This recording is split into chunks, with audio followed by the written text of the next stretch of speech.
किरण रिजिजू शिमला आए थे। आप जानते हैं कि भारतीय जनता पार्टी पूरे देश में इमरजेंसी को लेकर पूरे देश में दुष्प्रचार कर रही है और ये साबित करने की कोशिश कर रही है कि लोकतंत्र की रक्षा केवल भारतीय जनता पार्टी कर रही है।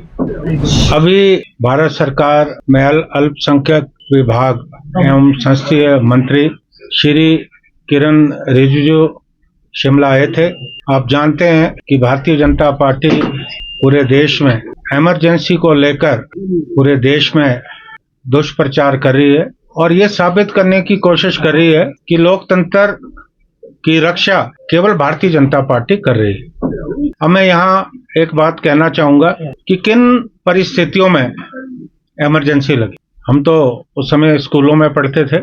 पूरे देश में संपूर्ण क्रांति के नाम पर यूनिवर्सिटी और कॉलेज के जो छात्र हैं उन्हें भड़काया गया, उन्हें कहा गया कि आप शिक्षा संस्थान छोड़ो, आप सड़कों पे आओ। मजदूरों को आह्वान किया गया कि आप कारखानों में काम करना बंद कर दें। यहाँ तक कि जो अर्धसैनिक बल है उन्हें भी उकसाने का प्रयास हुआ और उन परिस्थितियों में देश को इकट्ठा रखने के लिए जरूरी था कि ऐसे तत्वों के खिलाफ कार्रवाई हो और देश में इमरजेंसी लगी। लेकिन जैसे ही हालात सामान्य हुए, देश में चुनावों की घोषणा हुई। अगर कांग्रेस पार्टी की या श्रीमती इंदिरा गांधी जो तत्कालीन प्रधानमंत्री देश की थी, उनकी मंशा होती तो देश में चुनाव नहीं होते। लेकिन चुनाव हुए, लोकतांत्रिक ढंग से चुनाव हुए, बैलेट पेपर पे चुनाव हुए, क्योंकि उस वक्त ईवीएम मशीनें होती नहीं थी और जनता पार्टी की सरकार चुनकर आई।